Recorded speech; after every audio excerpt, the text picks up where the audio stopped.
नमस्तुभ्यं वरदे कामरूपिणी विद्यारम्भं करिष्यामि सिद्धिर्भवतु मे सदा।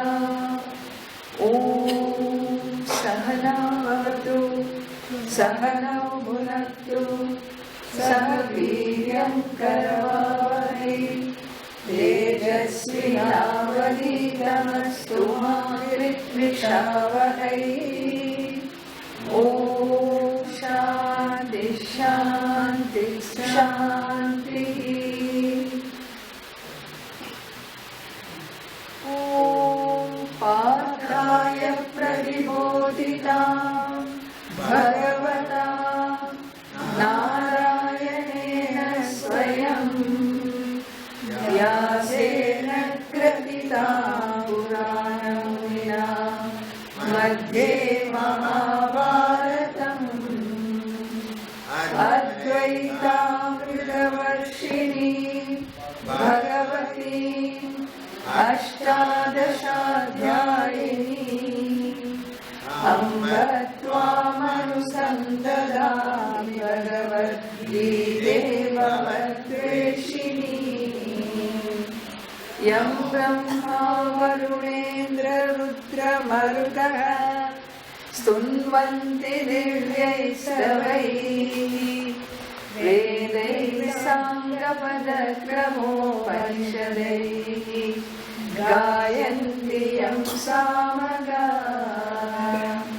ज्ञानावस्थिततद्गतेन मनसा पश्यन्ति यं योगिनः यस्यान्तं न विदुःसुरासुरगणाः देवाय तस्मै नमः।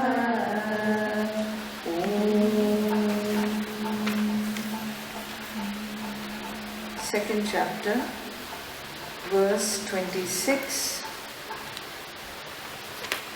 to 29.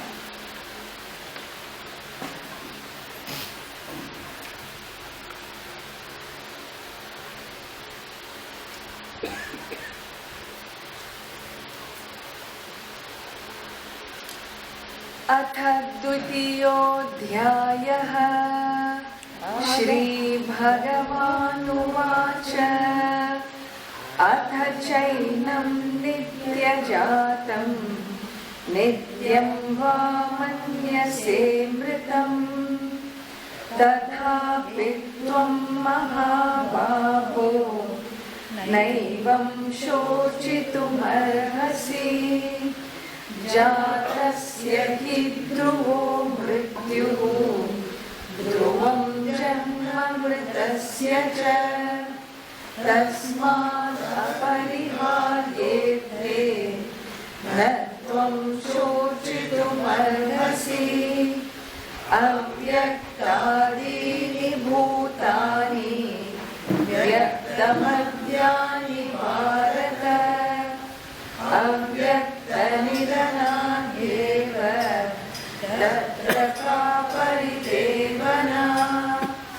आश्चर्यवत् पश्यति कश्चिदेनम् आश्चर्यवत् वदति तथैव चान्यः आश्चर्यवच्चैनमन्यः शृणोति श्रुत्वाप्येनं वेद न चैव कश्चित्। The concluding verse in this section is this 30th verse. I shall chant and you repeat. Dehi nityamavadyoyam Dehi nityamavadyoyam Dehe sarvasya bharata Dehe sarvasya bharata Tasmat sarvani bhutani Tasmat sarvani bhutani Na tvam shocitumarhasi Na tvam shocitumarhasi.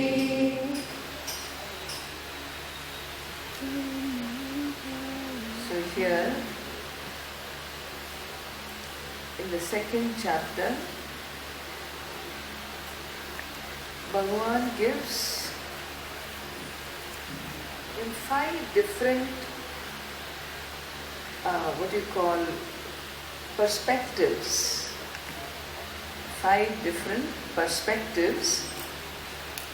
Lord Krishna describes to Arjuna the illegitimacy of sorrow. Sorrow is illegitimate. That doesn't mean that there are no challenges in life. Whatever be the challenges, it doesn't call for quote unquote sorrow. That's the point. That's the point. Sorrow is illegitimate. Challenges are not illegitimate. Challenges are realities. Living reality of living a human life is living with its own living challenges. Like there is no electricity, like mosquito bite, these are all living challenges, day-to-day challenges. And so, we cannot, it doesn't call for sorrow. Sorrow is illegitimate. And so here, the first perspective that Lord Krishna unfolded was the shift of the whole paradigm. That the soul is essentially infinite in nature. That means it is of the nature of the divine.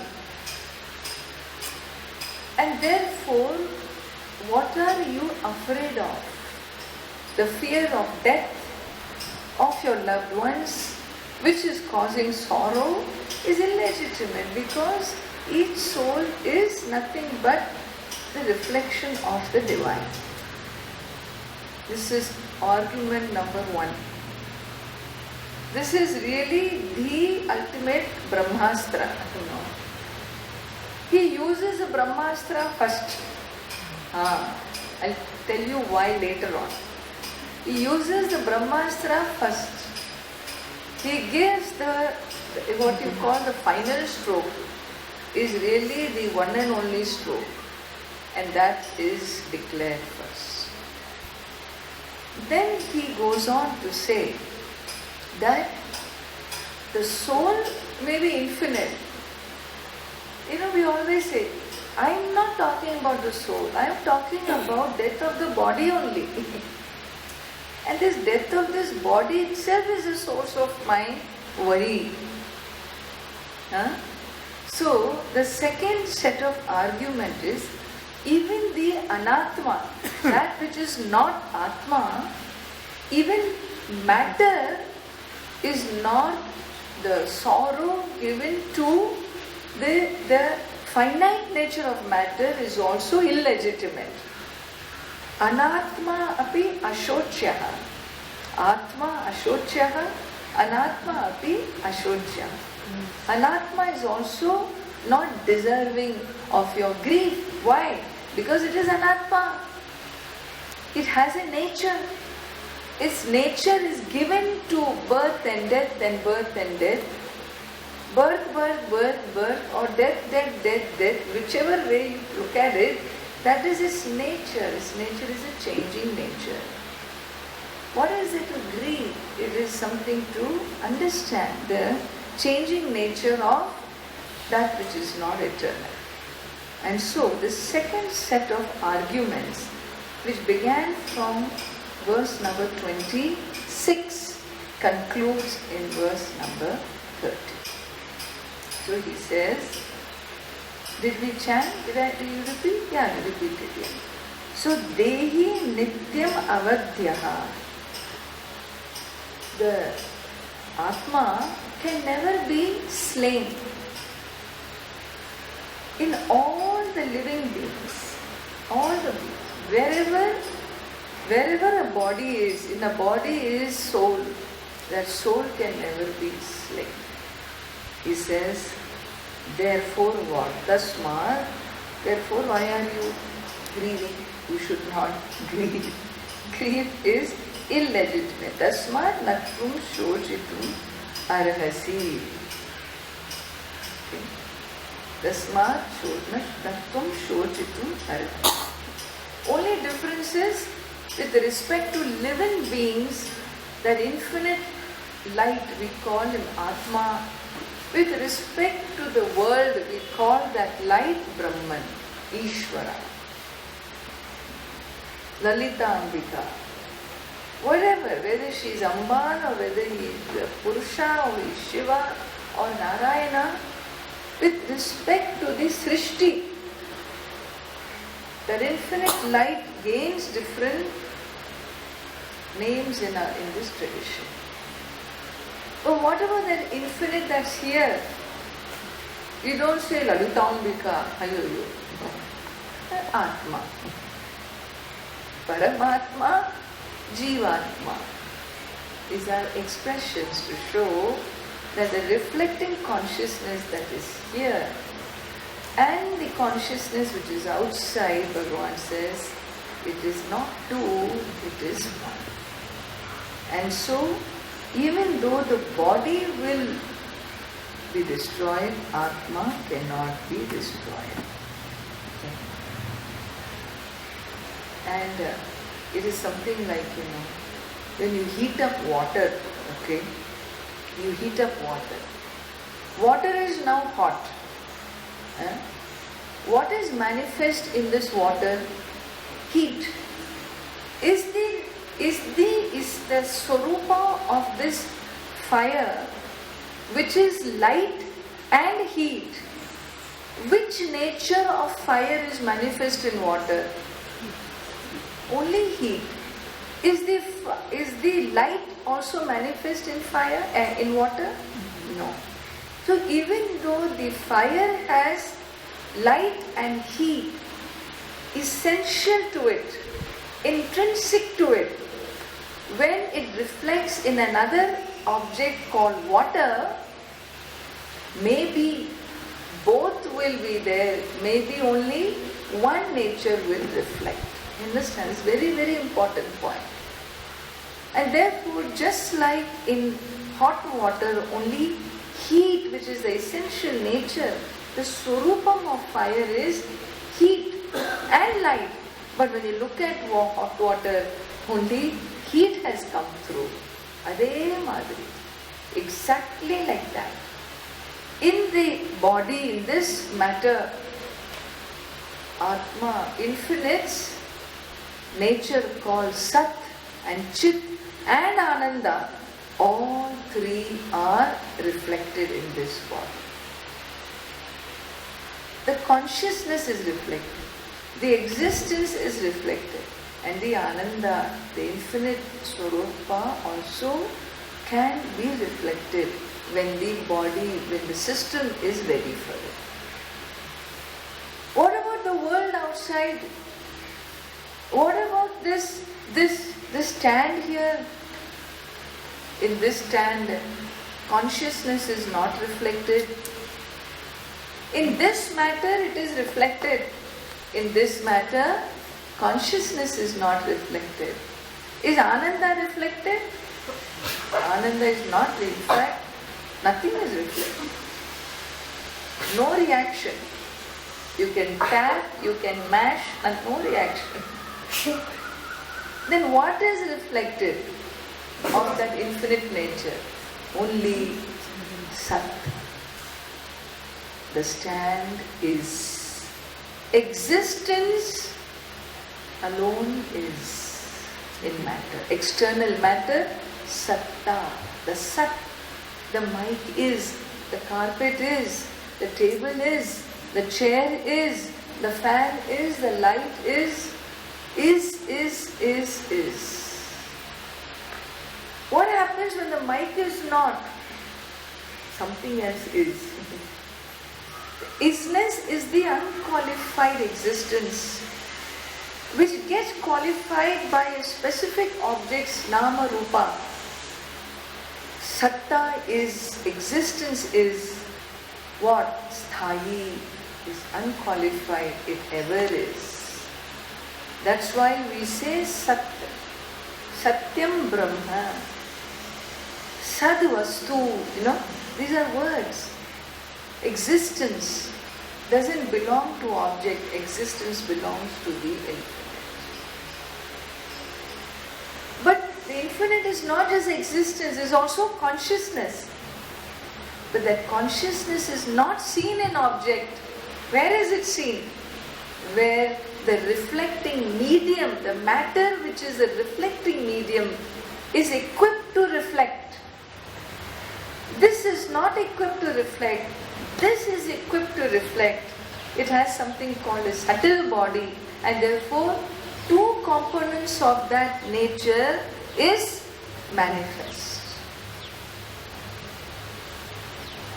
Like, a iron ball, ayafpindaha. You take an iron ball and heat it up in fire. What is reflected? Only heat or only light? Both are reflected. In water there is only heat reflected. In ayafpinda, iron ball, both are reflected. Why? Because the material is different.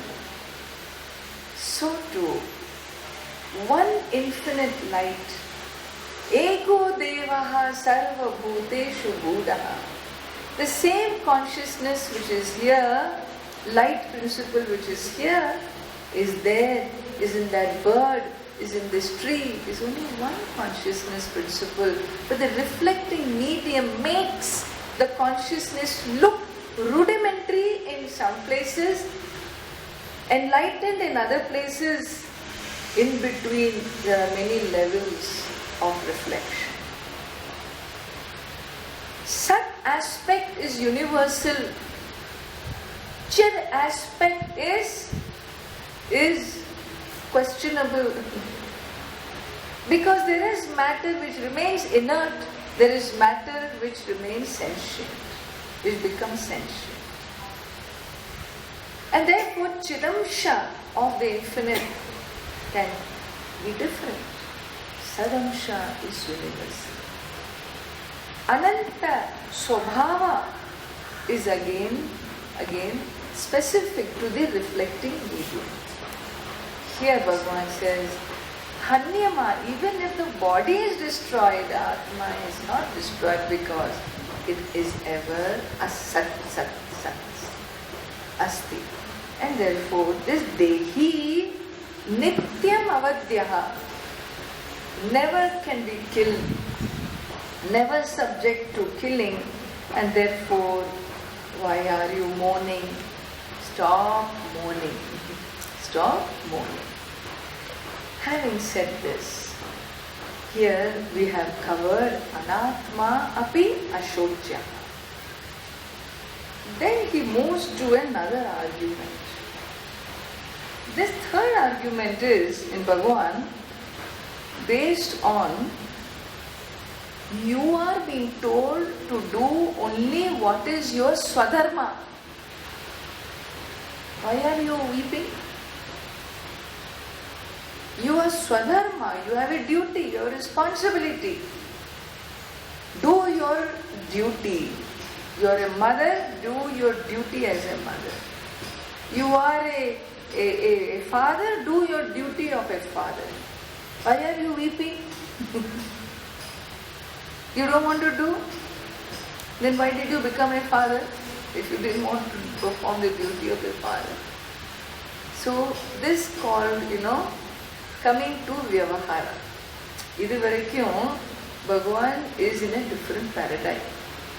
Now he comes down to simpler, logical, vertical thinking, to point out the fallacy in the whole thinking pattern itself with Arjuna's grief.